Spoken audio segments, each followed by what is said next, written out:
안녕하십니까. 오늘은 고린도후서 마지막 말씀으로 고린도후서 13장 1절에서 13절 말씀을 읽겠습니다.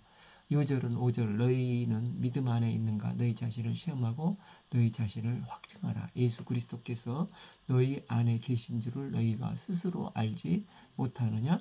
그렇지 않으면 너희는 버림받은 자니라. 이제 고린도후서 13장은 성도들이 거짓 사도들의 선동에 빠져서 주님께 등을 돌렸던 그들의 믿음이 모두 회복이 되어서 그리스도 안에서 확증되기를 바라면서 마지막 권면을 하면서 또 끝 인사로 구성되어 있습니다. 1. 내가 이제 세 번째 너희에게 가리니 두세 증인의 입으로 말마다 확정하리라. 고린도 교회에는 사도 바울이 2차 선교여행 말미에 사도행전 이제 18장을 보면 같은 아가야 지방의 아테네 다음 행선지가 고린도로 1년 밤을 머물면서 개척이 된 곳입니다. 사도 바울은 그곳에서 텐트 메이커로 생업이 같은 브리스겔라 부부를 만나서 복음을 증거했습니다. 이때 이제 회당장 그리스보와 그의 집안 사람들이 예수님을 믿으면서 이제 본격적으로 개척이 되고 수많은 고린도 사람들이 예수님을 믿게 되었습니다. 이제 두 번째 고린도 방문은 에베소 개척을 하고 있을 때 고린도 교회에 심각한 문제가 있다는 소식을 듣고 두 번째 편지인 고린도 전서를 써서 보냈는데 문제가 해결되지 않아서 소위 눈물의 방문이라는 근심의 방문을 전격적으로 행했지만 문제가 또 해결되지 않았고 그는 이제 근심 중에 에베소로 돌아와야 했습니다. 그래서 눈물의 편지를 써서 디도편에 보냈고 이제 이제 마게도니아에서 네 번째 편지를 쓰면서 세 번째 방문을 할 것을 고린도 교회에 통보를 하는 것입니다. 사도 바울이 가서 할 일이 있다면 이제 한 사람 한 사람 불러놓고 두세 증인을 세워 그 사람이 하는 말마다 확정할 것인데 그것을 위해서 간다는 것입니다. 신명기 19장 15절을 보면은 한 사람 증인이 얼마든지 위장할 수 있으니까 두세 사람 증인을 세워서 그 사건을 확정하라고 했습니다. 사도 바울은 이 말을 지금 하면서 내가 고린도 교회에 갔을 때 정말 바른 믿음으로 회복되었는지 두세 증인으로 하여금 확증하게 되고 만약 거짓 사도들과 함께 여전히 부와 내동한 사람이 있다면 그 사실을 증인들을 통해서 확정할 것인데 그것 때문에 내가 간다는 것입니다. 사도 바울이 쓴 모든 서신서의 핵심에는 세 가지가 꼭 들어있는데 첫째는 이신칭의 오직 믿음으로 하나님의 공로로 구원의 은혜를 덧입은 것을 쓰고 있고 둘째는 그러므로 우리는 반드시 이미 구원받은 자답게 거룩한 성화의 길을 걸어가야 한다는 것입니다. 그리고 세 번째, 하나님의 심판이 반드시 있다는 것입니다. 하나님께서 내게 주신 것을 주님은 아름답게 사용했는가? 반드시 심는 대로 샘하시는 분이시라는 것입니다. 지금 바울은 이 세 번째 단계를 말을 하고 있습니다. 그래서 내가 가서 한 사람 한 사람, 두세 사람의 증인을 세워 확정을 하겠다는 것입니다. 이 내가 이미 말하였거니와 지금 떠나 있으나 두 번째 대면하였을 때와 같이 전에 죄 지은 자들과 그 남은 모든 사람에게 미리 말하노니 내가 가면 용서하지 아니하리라. 이는 그 사람에게 경고한다는 것입니다. 결국 이것은 깨어서 기도하여 모두 다 하나님 앞에 돌아오기를 바라는 간절한 사도 바울의 그들을 향한 사랑의 권면이라고 할 수 있습니다. 고린도서를 통해서 보여준 하나님의 마음은 처벌이나 심판이 아닌 회복입니다. 그러나 명심할 것은 하나님은 독생자 예수님을 십자가에 내주시기까지 우리를 사랑하신 사랑의 주님이시지만 끝까지 회개치 않고 죄가 목에까지 찼는데도 회개치 않고 불의를 행한다면 심판하시는 공의의 주님이시라는 것을 반드시 알아야 한다는 것입니다. 지금 바울은 내가 다시 가게 되면 이제 세 번째, 그럼에도 그들이 여전히 두세의 증인을 세웠는데도 끝까지 회개치 않고 끝까지 불의한 상태에 있다면 그들은 결코 용서의 대상, 사랑의 대상으로 품어야 할 대상이 아니라는 것입니다. 바울은 고린도전서 13장에서 사랑은 오래 참고 오래 참지만 사랑은 불의를 기뻐하지 않는다고 했습니다. 사랑은 포용의 대상인 반면에 불의는 철저히 심판하는 심판의 대상입니다. 예수님은 요한복음 2장에서 이 공생애를 시작하셨을 때 성전을 장사판으로 만든 사람들을 채찍을 휘두르면서 척결하셨습니다. 또한 십자가에 돌아가시기 직전에 마지막 그 21장에서도 성전을 척결하시고 마태복음 21장이죠. 성전 정화를 하셨습니다. 그래서 예수님의 공생애는 성전 정화로 시작해서 성전 정화로 끝나셨다고도 볼 수가 있는 것입니다. 이런 예수님을 보고 사랑의 주님으로 오셨다면서 왜 이렇게 불의한 자를 내쫓고 사랑을 행치 않습니까?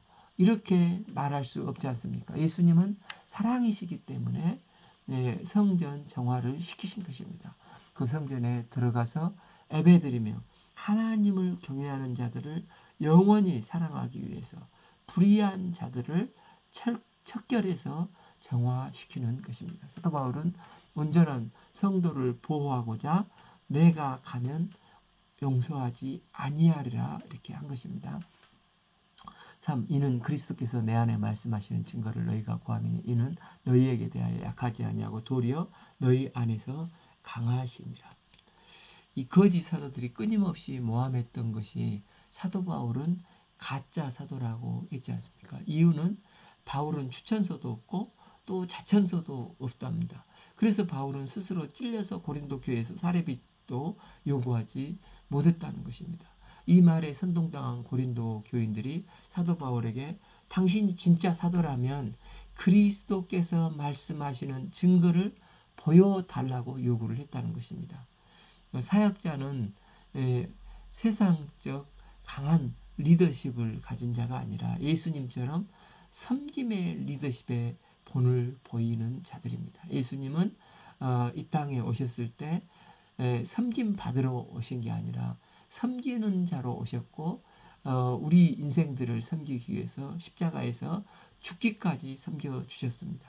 예수님은 하나님의 아들이시지만 어떤 매력도 느낄 만한 카리스마적인 어떤 리더십이 있지 않았고 예수님은 하나님의 어린 양으로서 단 한 번도 반항하지 않으시고 연약하게 섬김에 끝까지 섬기다가 돌아가셨습니다. 그러나 그렇게 무기력하게 돌아가신 예수님이 연약하셨습니까? 아닙니다. 이는 너희에 대하여 약하지 아니하고 도리어 너희 안에서 강하니라. 이 사도 바울의 말과 같이 그분은 죄의 사슬과 죽음의 권세를 깨뜨리시고 부활하신 권능의 주님이십니다. 바울이 예수님의 강하심을 빗대어 자신의 지금 이야기를 하고 있는 것입니다. 내가 끝까지 사랑과 온유로 너희에게 갔더니 너희들이 나를 약한 사람으로 보는데 그러나 이제 너희들의 불의를 내가 권징함으로써 내가 그리스도 안에서 얼마나 강한 사람인 것을 보여주겠다는 것입니다. 자, 그리스도께서 약하심으로 십자가에 못 박히셨으나 하나님의 능력으로 살아계시니 우리도 그 안에서 약하나 너희에게 대하여 하나님의 능력으로 그와 함께 살리라. 그리스도는 약하심으로 십자가에 돌아가셨지만 천지를 창조하신 창조주의 권능의 하나님께서 예수 그리스도를 다시 살리셨습니다. 마찬가지로 우리도 연약하기 짝이 없지만 그러나 하나님께서 강하게 하신 그분 안에서 우리가 불의에 대해서만큼은 얼마나 강한 사람인지 너희에게 보여주겠다. 어떤 경우에도 불의는 용납하지 않겠다는 것입니다. 오, 너희는 믿음 안에서 있는가? 너희 자신을 시험하고 너희 자신을 확증하라. 예수 그리스도께서 너희 안에 계신 줄을 너희가 스스로 알지 못하느냐? 그렇지 않으면 너희는 버림받은 자니라. 너희 자신을 시험하고 확증하라는 것입니다. 고린도 교인들은 사도 바울이 진짜 사도인가 아닌가를 시험했었습니다. 그렇게 시험하는 자세로 지금 너희 자신을 스스로 시험하고 돌아보라는 것입니다. 내가 그리스도를 믿는 믿음 안에 있는 정말 그리스도께서 내 안에 내재하시고 나는 영의 일을 생각하고 있는지를 점검해야 하는 것입니다. 왜냐하면 로마서 8장 6절 육신의 생각은 사망이요 영의 생각은 생명과 평안이기 때문입니다. 여기서 확증한다는 단어는 또 재련소에서 순금과 불순물을 분별할 때 쓰는 용어로 우리 삶에서 어떤 경우에도 불의한 것, 하나님께서 기뻐하지 않는 것에 대해서 확증이 반드시 있어야 한다는 것입니다. 사도 바울은 일생 자기 신앙을 매일 시험하고 확증하는 삶을 살았습니다. 그렇기 때문에 주께서 그를 부르실 때 주님의 심판대에 서는 그것에 대한 아무런 두려움이 없었습니다. 바울은 디모데 후서 4장 6절에서 전제와 같이 내가 벌써 부어지고 나의 떠날 시각이 가까웠도다. 7. 나는 선한 싸움 싸우고 나의 달려갈 길을 마치고 믿음을 지켰으니 8. 이제 이후로는 나를 위하여 의의 면류관이 예비되어 있으므로 곧 주의 의로우신 재판장이 그날에 내게 주실 것이며 내게만 아니라 주의 나타나심을 사모하는 모든 자에게 또니라. 바울은 주님의 심판대 앞에 서는 두려움이 하나도 없었고 이제 의의 면류관이 예비되어 면류관을 쓰는 일만 남았다고 이 산소망을 고백했습니다. 어떻게 죽음 앞에서 이런 고백이 가능합니까? 이는 그가 매일 자기를 시험하고 확증하는 삶을 살았기 때문에 그렇습니다. 또한 내게만 아니라 주의 나타나심을 사모하는 모든 자에게 도니라고 했습니다. 바울은 자신의 신앙을 매일 시험하고 확증하는 삶을 살았기 때문에 어디에 가든지 그곳에 생명 역사가 일어나고 바울이 언제든지 불의에 맞서 싸울 수 있었습니다. 우리도 매일 주님 앞에서 우리 믿음을 시험하고 확증하여 나의 신앙과 내 속한 공동체가 지켜지고 어둠이 물러갈 뿐만 아니라 바울처럼 주께서 우리를 부르시는 그날에 조금도 두려움 없이 주님 앞에 온전히 서는 아름다운 그리스도인으로 빚어 나갈 수 있기를 간절히 기도합니다. 우리가 버림받은 자가 되지 아니한 것을 너희가 알기를 내가 바라고 너희들이 너희 속에 확증하기 위해서 가만히 들여다보고 너희 속에 예수 그리스도께서 내재하심을 확인한다면 우리 속에도 이미 예수님이 계신 것을 너희들이 확인하지 않겠느냐는 것입니다. 사도 바울은 이 사실을 너희들이 확인하기를 바란다는 것입니다. 7. 우리가 하나님께로 너희로 악을 조금 더 행하지 않게 하시기를 구하노니 이는 우리가 옳은 자임을 나타내고자 함이 아니라 오직 우리 버림받은 자 같을지라도 너희는 선을 행하게 하고자 함이라. 하나님께서 더 이상 악을 행하는 것을 방치해 주시지 않으시기를 하나님께 간구합니다. 또한 하나님께서 함께 하셔서 고린도 교인들의 믿음 가운데 온전한 구원을 받기를 원한다고 기도하면서 자신이 이렇게 편지를 쓰고 방문하는 목적은 자신의 이런 명예 회복이나 사도직을 인정받고자 하는 게 아니라 고린도 교인들이 믿음 가운데 선을 행하는 것이라는 것입니다. 사도 바울은 고린도 성도들의 올바른 믿음 위에 선다면 나는 버림받는 자가 된 것도 좋다고 하는 것입니다. 8. 우리는 진리를 거슬러 아무것도 할 수 없고 오직 진리를 위할 뿐이니 설사 고린도 교회에 자격 없는 사도라 소리를 들을지언정 이 복음 진리는 반드시 수호되어야 한다는 것입니다. 자존심이나 명예보다도 더 중요한 것은 복음 진리가 이 땅 가운데 올바로 선포되고 세워지는 것입니다. 이것이 이 땅의 기준이 되는 것입니다. 우리의 삶도 세상이 기준이 아니라 진리의 말씀, 하나님의 말씀이 기준이 되어야 합니다. 바울은 앞으로도 우리는 진리만을 위해서 살아갈 것이기 때문에 너희들이 불의를 버리지 않는 한 우리가 너희를 권징할 수밖에 없기 때문에 너희가 선한 사람이 되기를 간구한다는 것입니다. 9. 우리가 약할 때 너희가 강한 것을 기뻐하고 또 그것을 위하여 구하니 곧 너희가 온전하게 된 것이라. 즉 우리가 너희에게 엄하게 권징하지 아니하고 사랑과 온유로 너희에게 대할 때도. 여기서 약한 것은 우리가 너희에게 엄하게 권징으로 강하게 말하지 않고 사랑과 온유로 대할 때에도 그때에도 너희가 신앙적으로나 도덕적으로 강한 그리스도인이 되기를 원한다는 것입니다. 왜 꼭 매를 들어야 참된 그리스도인이 되려고 하느냐? 그렇지 않을 때에도 너희들이 온전한 믿음의 사람이 되어야 진정한 그리스도인이 되기를 바란다는 것입니다. 10. 그러므로 내가 떠날 때에 이렇게 쓰는 것은 대면할 때 주께서 너희를 넘어뜨리려 하지 않고 세우려 하여 내게 주신 그 권함을 따라 엄하지 않게 하려 함이라. 내가 너희에게 가기 전에 이토록 엄한 편지를 쓰는 것은 내가 너희들에게 갈 때 하나님께서 사람을 살리려고 내게 주신 이 사도의 직분과 권능을 너희들을 권징하고 너희들을 쓰러뜨리는 데 쓰지 않게 되기를 바라기 때문이라는 것입니다.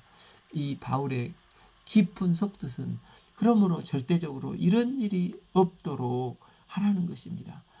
그러니까 거짓 교사들은 언제든지 엄히 징계하고 분명히 척결하겠지만 그들에게 선동당했던 이 고린도 성도들은 한 명도 빠짐없이 다 주님 앞에 회개하고 돌아와서 회복되기를 바라는 이 목자의 심정으로 바울은 지금 이 편지를 쓰고 있는 것입니다. 이렇게 해서 이제 본론이 다 끝나고 결론으로 최종적인 명령으로 인사말을 합니다.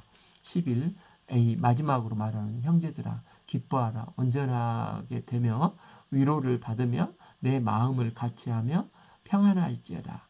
특히 여기서 그 최종적인 명령으로 인사말을 하는데 첫째 기뻐하라, 둘째 온전하게 되라, 셋째 위로를 받으며 또 넷째 마음을 같이하며 다섯 번째 평안할지어다 이렇게 하는데 여기서 특히 온전케 되라는 말은 너희 길들을 고치라는 뜻으로 회개에 합당한 생활을 하라는 것입니다.